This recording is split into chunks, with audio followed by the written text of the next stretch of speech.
Katika kipindi cha siku 100 za uongozi wa Rais Dr. Samia Suluhu Hassan, serikali imeendelea kusisitiza utekelezaji wa miradi ya maendeleo inayolenga kuboresha maisha ya wananchi moja kwa moja.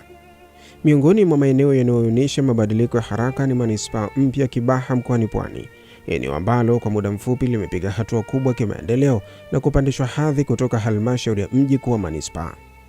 Kupandishwa hadhi kwa Kibaha kuwa manispaa ni matokeo ya juhudi za makusudi za serikali kuu kwa kushirikiana na uongozi wa eneo hilo. Hatua hii inalenga kuimarisha utawala karibu kwa wananchi, kuongeza ufanisi wa utoaji wa huduma za kijamii na kuweka mazingira wezeshi ya uwekezaji na maendeleo ya kiuchumi. Kwa wakazi wa Kibaha, mabadiliko haya yameleta matumaini mapya, matumaini ya huduma bora za maji, barabara, elimu, afya na fursa za ajira kupitia uwekezaji wa viwanda. Katika siku 100 za kwanza za Rais Samia, manispaa ya Kibaha imeendelea kutekeleza miradi mbalimbali ya maendeleo ikiwemo ujenzi na ukarabati wa barabara za ndani, kuboresha mifumo ya maji na kuimarisha huduma za kijamii. Barabara bora zimeendelea kurahisisha usafiri wa watu na bidhaa, huku huduma za maji zikiendelea kuboreshwa ili kuhakikisha wananchi wanapata huduma hiyo muhimu karibu na makazi yao. Mtazamaji, karibu katika makala hii ikiangazia siku 100 za Rais Dr. Samia Suluhu Hassan katika manispaa mpya ya Kibaha. Msimuliaji wako ni mimi, Abdullah Uthman. Karibu tuwe sote. Mtazamaji, ili kupata picha halisi ya utekelezaji wa miradi mbalimbali ya maendeleo na maboresho yaliyofanyika katika huduma za kijamii, tumezungumza na meya wa manispaa Kibaha Dr. Mawazo Nikas, ambaye anaeleza hatua zilizochukuliwa na uongozi wa manispaa hiyo katika kutatua changamoto mbalimbali zinazowakabili wananchi. Dr. Mawazo Nikas anasema miongoni mwa vipaumbele katika siku 100 za kwanza ni pamoja na kuongeza ajira kwa vijana na kuchochea uchumi, ambapo manispaa ya Kibaha ambayo ina wakazi takriban 265,065 wamefanikiwa kuajiri vijana wengi kupitia viwanda vikubwa vinavyofanya kazi takriban 109, huku mpango ukiwa katika kipindi cha miaka 5 ya Rais Dr. Samia Suluhu Hassan wanatazamia kuwa na viwanda takriban 500 ili kuongeza wigo wa ajira kwa wananchi. Kwa kipindi hiki cha siku 100 za Mheshimiwa Rais, ukiangalia hotuba zake amejikita sana katika siku hizi 100 katika swala la kuongeza ajira. Hiyo ni namba 1. Ukisikiliza hotuba za Mheshimiwa Rais zinatoa dira kwamba ajira kwa vijana iwe namba 1. Lakini jambo la pili ni uchumi, kukusanya mapato kwa ajili ya maendeleo na kupeleka huduma kwa wananchi. Sasa kwenye swala namba 1, kwanza manispaa ya Kibaha kwa mujibu wa sensa ya mwaka 2022 ina wakazi 265,000. Wakazi 265,000 wa manispaa ya Kibaha, hawa wakazi 265,000 wanahitaji huduma za msingi. Na katika kuhitaji huduma za msingi, sisi kwa Kibaha tu peke yetu tuna viwanda vingi kuliko sehemu nyingine yoyote. Hakuna halmashauri yenye viwanda vingi kama sisi manispaa ya Kibaha. Katika utekelezaji wa miradi ya maendeleo, manispaa ya Kibaha imefanikiwa kumaliza miradi mbalimbali iliyotekelezeka kwa kupitia fedha zake za ndani. Sisi ni manispaa ya kwanza katika nchi hii kukamilisha miradi yake kwa kutumia fedha za ndani. Kwa hiyo naweza kuona kwamba tumejipanga. Mkurugenzi wetu ni mkurugenzi mahiri, anajua namna ya kuzifuatilia fedha, anajua namna ya kuziallocate zile fedha, lakini na kuzisimamia. Katika siku 100 za Rais Samia, katika suala la afya amefanikiwa kujenga vituo vya afya vya kutosha na kusaidia utoaji wa huduma za dharura kwa wananchi. Nyinyi ni mashahidi katika nchi hii, nendeni mkaangalie vituo vya afya katika nchi nzima. Mtaweza kuona kwamba tumepiga hatua kiasi gani. Tuna vituo vya afya vya kutosha, lakini hapa kwenye manispaa yetu ya Kibaha sasa hakuna kifo cha mama anayejifungua. Aidha, katika siku hizi 100 manispaa ya Kibaha imefanikiwa kuanza majaribio ya mfumo wa huduma ya afya kwa wote kwa makundi mbalimbali yenye uhitaji.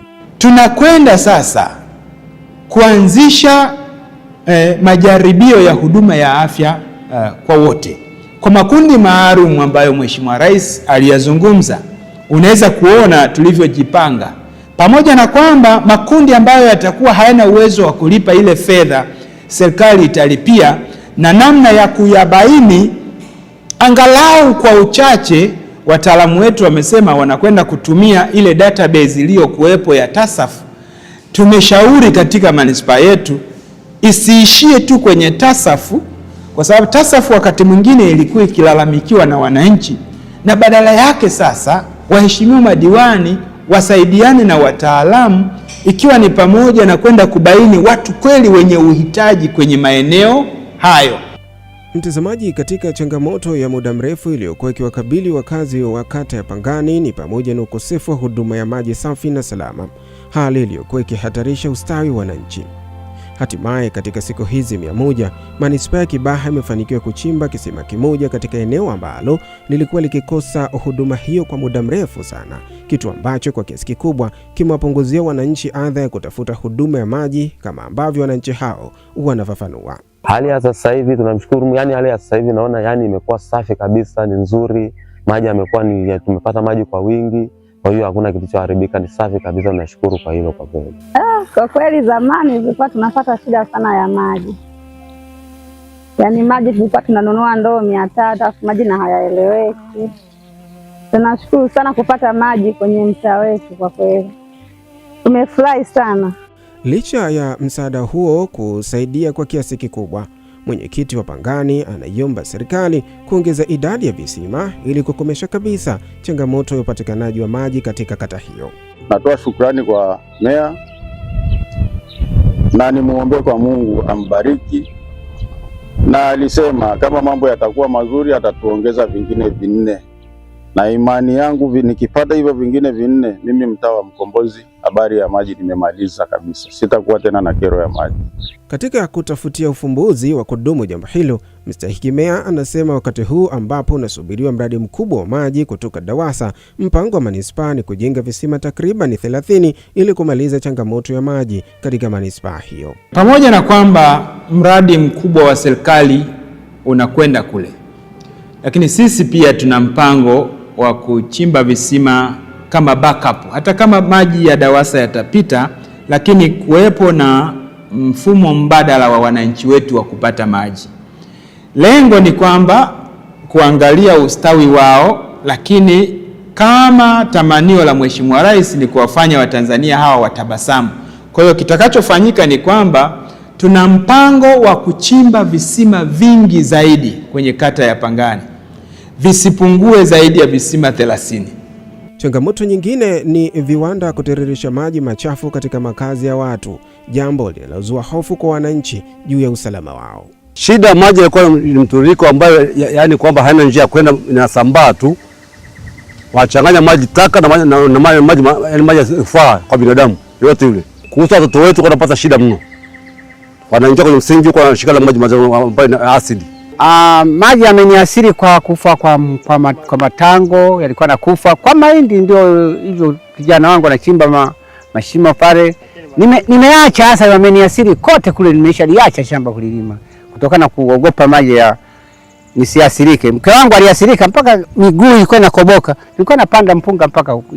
Yaani akinyesha mvua, kwa sasa hivi tunapoona pale, akinyesha mvua inatapakaa maji mote. Halafu kwa sisi watu wakubwa tuna uwezo wa kuepukana na haya maji kwa kujilinda, tusigusane nayo. Sisi tuna watoto ambayo haya maji wanacheza watoto humo wanaoga, wanaathirika watoto wetu na maradhi mbalimbali ya ngozi. Katika kutatua changamoto hiyo, manispaa ya Kibaha imechukua hatua madhubuti kudhibiti viwanda vinavyotiririsha maji machafu katika makazi ya watu na kutoa maelekezo ambayo yamefanyiwa kazi na wamiliki wa viwanda. Viwanda vinapokuwa vinalalamikiwa na wananchi kwa kutiririsha maji kwenye maeneo yao ya makazi, hatukunyamaza. Ndani ya siku 100 hizi za Mheshimiwa Rais, tulikwenda tukavikagua viwanda, tukatoa maelekezo, tukakubaliana na wawekezaji wawekezaji wametekeleza. Kwa hiyo wananchi wetu sasa wanafurahia, wanasema tunashukuru Mheshimiwa Rais kwa kazi nzuri ya kutuletea viongozi wakaja kutuona mpaka huku chini. Baada ya ziara hiyo, mambo sasa yamebadilika. Wananchi wanaoshukuru uongozi wa manispaa kutokana na hatua walizochukua na kuwaondolea changamoto hiyo. Alipofika kwa kweli hata mimi mwenyewe nimefurahi. Kilichofanyika aliwapa siku saba wa China hao. Kazi ifanyike, kishindikana basi. Na kazi wakafanya. Ndio kufanya kazi kutoa kuchimba mtaro. Na maji taka hata kuyaona, wablokie kwao. Serikali ya kijiji baada ya mstahiki meya kusema ili tatizo lifuatiliwe ili ya malalamiko yasiwepo, ndio umechimbwa mfereji wa kuyaongoza haya maji kutoka kiwandani yaelekee sehemu nyingine. Wafanyabiashara pia wanashukuru kwa ziara iliyofanywa na mstahiki meya katika eneo lao na kuwaondolea changamoto ya nzi waliokuwa kitapakaa kutokana na uwepo wa kiwanda cha kuku karibu na biashara zao. Changamoto ya nzi ilikuwa inatuathiri kama sisi wafanyabiashara wadogo, kwa maana nzi wakiwepo hata wateja kula inakuwa ni changamoto. Kwa hiyo hata kipato kinarudi nyuma. Kidogo wateja wakati wanapo nzi wengi walikuwa ni wachache sana, lakini sasa kidogo tunashukuru Mwenyezi Mungu hizi wameshapungua kidogo, imekuwa afadhali. Zekimea alisema alipambana nao, kasema tushirikiane kuwafukuza nzi, tukafanya usafi. Mpaka sasa hivi wamepungua na tunaishi vizuri kwa sasa hivi. Mstahiki meya pia anabainisha mpango mkakati wa manispaa hiyo wa kuandaa kongani ya viwanda ili kuondoa changamoto ya mwingiliano kati ya viwanda na makazi ya watu. Tunapopanga viwanda kwa sasa, tunapanga maeneo ambayo ni maalum kwa ajili ya viwanda. Si hivi vya zamani ambavyo tulitengeneza, tuliwapa wawekezaji, lakini walikuwa wanapewa wawekezaji wakati mwingine wanauziwa na wananchi wenyewe maeneo yale. Wakiuziwa na wananchi yale kwenye maeneo yale, wao wanajenga viwanda, na wakijenga viwanda wananchi hao wanaanza kulalamika tena wale wa pembeni, kwa sababu ni katikati ya makazi yao. Sasa inaleta shida. Lakini kwa kipindi hiki sasa tunakwenda kuweka viwanda kwenye maeneo maalum, na hili utakuwa ndio mwarobaini wa jambo hilo lililokuwa linapigiwa kelele mara kwa mara. Lakini pia kuna mpango wa kuongeza idadi ya viwanda katika manispaa ya Kibaha, lengo likiwa ni kuongeza ajira kwa vijana, kuimarisha uchumi wa manispaa na kuongeza mapato ya ndani, huku akisisitiza kuwa viwanda vyote vitazingatia sheria na kanuni za utunzaji wa mazingira.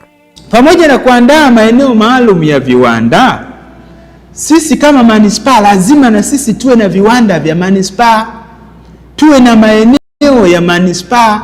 Mstahiki meya anasema amedhamiria kuwa manispaa ya kwanza kumiliki viwanda vyake ili kusaidia upatikanaji wa mapato na kutoa fursa za ajira, huku manispaa ikiimarisha uwezo wake wa kifedha wa kutoa huduma bora zaidi kwa wananchi. Sisi tuna maeneo mengi ya viwanda, manispaa na yenyewe iwe na maeneo ya viwanda, ikiwezekana iwe na viwanda vya manispaa ili kusudi kukusanya fedha nyingi, iwe na vyanzo vingi vya mapato ili kusudi tuweze kupeleka huduma kwa wananchi wetu bila kutegemea fedha kutoka serikali kuu. Hili ndio hitaji letu kwa sasa. Tunatamani manispaa ya Kibaha iwe ya kwanza katika nchi kwa maana ya kukusanya fedha, iwe ya kwanza katika nchi kwa maana ya kupeleka huduma kwa wananchi wake, iwe ya kwanza katika nchi kuweka miundombinu katika maeneo ya watu wake, na iwe ya kwanza katika nchi kutoa gawio kwa serikali kuu. Mtazamaji, sekta ya elimu pia haijaachwa nyuma katika siku hizi 100 za Rais Dr. Samia Suluhu Hassan, ambapo manispaa ya Kibaha imetenga kiasi cha fedha kwa ajili ya ujenzi wa madarasa mapya yaliyowezesha wanafunzi wote waliochaguliwa kujiunga na elimu ya msingi na sekondari kupata nafasi. Tulikaa sisi kamati ya fedha haraka tukaidhinisha fedha zaidi ya milioni 900 ili kusudi kwenda kujenga madarasa 45 katika shule zetu za sekondari ndani ya manispaa. Sehemu yoyote ile ambayo watoto wetu walichaguliwa kwenda kwa wingi, tulipeleka kule madarasa ili kusudi pale wanapofungua tarehe 13 ya mwezi wa kwanza kuwe tayari kuna miundombinu ya kuweza kuwa accommodate, na tulifanya hivyo.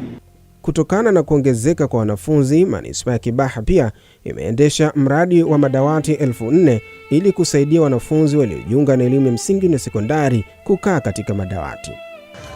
Mpaka sasa hivi, ndugu mwandishi wa habari, kama ulivyozunguka na kuona uhalisia, ni kama tuko almost 50% ya kazi. Tunaamini kabisa ni kwenye 40 na kitu, mpaka wiki hii ikiisha ni 50% imekamilika ya lengo la hii kazi, kwa maana kwamba kwa dawati almost 2000. Hatua hii inatarajiwa kuongeza hamasa wanafunzi kusoma kwa bidii na kupunguza msongamano madarasani.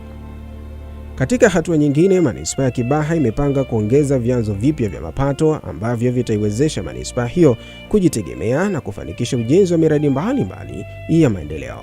Sisi tumejipanga kama manispaa kuhakikisha tuna makusanyo ya kutosha ili kusudi tuweze kumaliza miradi yetu kwa kutumia fedha zetu wenyewe za ndani.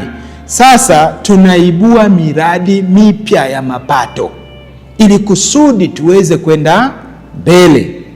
Tumejipanga kujenga masoko, tumejipanga kujenga stendi. Kwa mfano kama kata ya Kongowe tutajenga stendi kwa ajili ya kukusanya kodi kwa iwe chanzo cha mapato cha manispaa yetu, lakini pia tujenge soko kwenye kata ile ya Kongowe, itahudumia wananchi wengi maeneo yale, na badala yake tuweze kupata fedha nyingi sasa ya makusanyo kutokea kwenye kata ile, lakini pia kata ya Mkuza.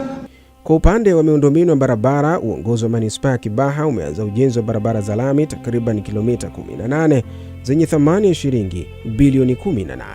Na katika kipindi hiki cha siku 100 za Mheshimiwa Rais, tayari mkandarasi yuko site, ameanzia kata ya Sofu, yupo sasa hivi anasimamiwa na TARURA. Tunataka kujenga kilomita 17 kama sio 18 za lami. Kwa katika hali kama hiyo, kwenye mji wetu huu zikitandazwa barabara za kilomita 18 hapa, mji unabadilika. Kwa hiyo tunakusudia kubadilisha mji wetu kwa muda mfupi sana, na hili limeanza. Tunavyozungumza, mkandarasi yuko site, ameanzia kata ya Sofu, anakuja mpaka ungane hapa na barabara ya Tuge hii hapa, ambayo ni makutano ya kutoka Tumbi hospitali na hii barabara ya kanisani hapa. Kwa hiyo kata ya Tumbi. Kwa hiyo anaziunganisha zile barabara zilizokuwa ni za changalawe, sasa zinaanza kuwa za lami. Kata ya Kongowe ni miongoni mwa kata zilizonufaika katika siku hizi 100 za Rais Dr. Samia Suluhu Hassan madarakani, kama anavyobainisha diwani kata hiyo Hamisi Shabani Shomari. Tunamshukuru sana Mheshimiwa Rais kwa upande wa miundombinu, ameweza kutujengea kilomita 1 ya lami katika barabara yetu ya Kongowe Forest inayotokea katika halmashauri ya wilaya ya Bagamoyo. Tunamshukuru sana Mheshimiwa Rais, ametuletea madarasa katika shule zetu za sekondari na ujenzi unaendelea. Lakini pia watu wa DAWASA, meneja amefika kwenye maeneo yetu na kuhakikisha maeneo yote ambayo yana changamoto ya maji basi yanapatiwa maji, na zoezi hilo limefanyika wiki iliyoisha. Manispaa ya Kibaha pia imejipanga kuelekea AFCON kujenga mahoteli na uwanja wa mpira utakaotumiwa kufanya mazoezi wenye thamani ya shilingi bilioni 1.2 kwa hatua za awali. Tunatamani hata kwenye kipindi hiki cha kuelekea AFCON, Kibaha isibaki nyuma. Kibaha nayo ijipange kwa ajili ya kuwekeza, kama ni hoteli iwekeze mahoteli. Tunaalika wawekezaji waje wawekeze mahoteli kama wanaweza kuwekeza hoteli. Kuna uwanja wa mpira pia tunatengeneza, ili kusudi kama kuna uwezekano hawa wageni wanaokuja wanaweza wakafanyia mazoezi hata kwenye uwanja wetu wa Kibaha ambao tutauandaa wenyewe hivi karibuni.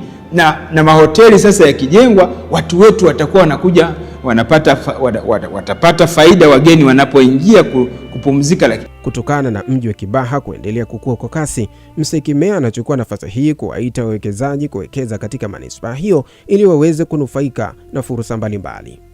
Mji huu ni mji mkubwa wa viwanda, na kwa sababu Kibaha sasa manispaa ina viwanda vingi, kuna wageni wengi, ni wakati wake sasa kwa wawekezaji wanaotamani kuwekeza kwenye hoteli, walete mahoteli sasa kwenye mji wa Kibaha, kwa sababu Kibaha sasa hivi ni mji unaoongoza kwa viwanda, ni mji unaoongoza kwa vijana kupata ajira kwenye viwanda, ni mji unaoongoza sasa kwa biashara ya viwandani. Kwa hiyo waje wawekeze huku, ni sehemu nzuri ambayo itawafanya na wao wafanye biashara hasa kwenye viwanda.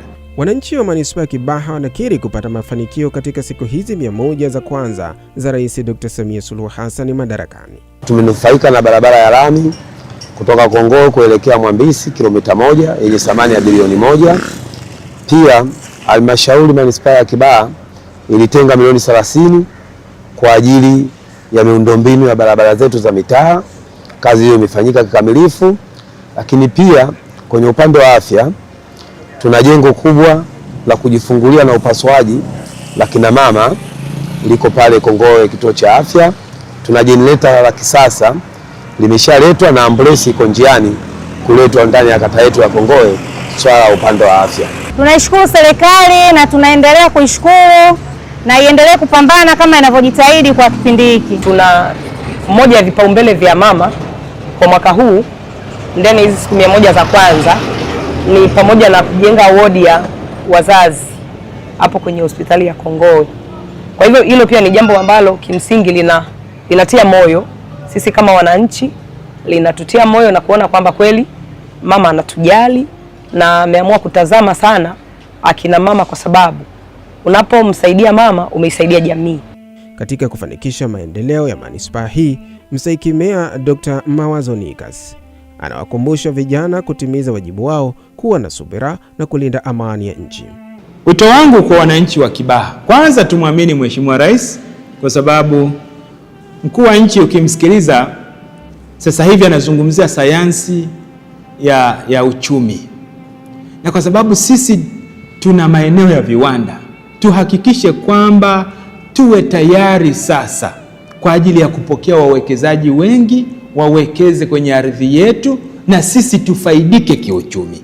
Lakini niwakumbushe vijana kwamba kila kijana ajue kwamba hakuna nchi tofauti na hii Tanzania tulionayo.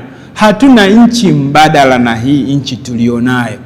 Ikitokea kwamba nyumbani kwenu kwa mfano haujala siku moja, unaweza kuchoma nyumba yenu kwa sababu umekosa chakula siku moja? Hauwezi. Lakini hata hivyo maendeleo hayaji yote kwa wakati mmoja.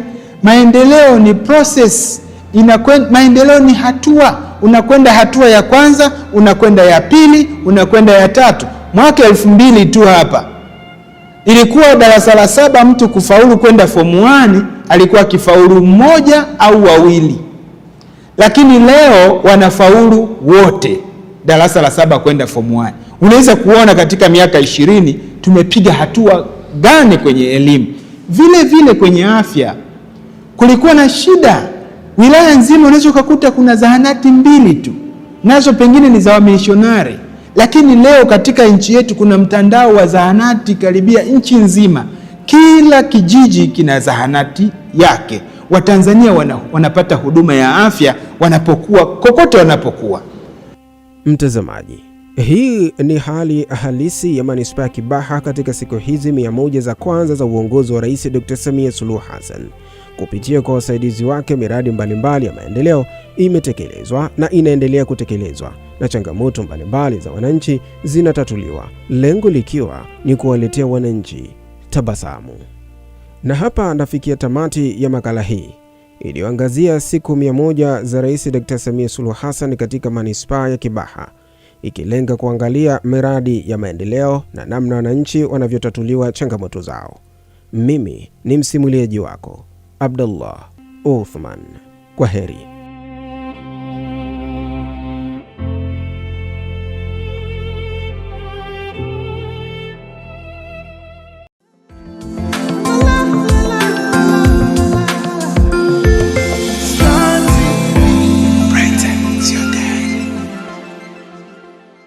Mwaka mpya huu tunaliamsha dude upya, kwa sababu DSTV we got you. Tuna mashuti, tuna matokeo.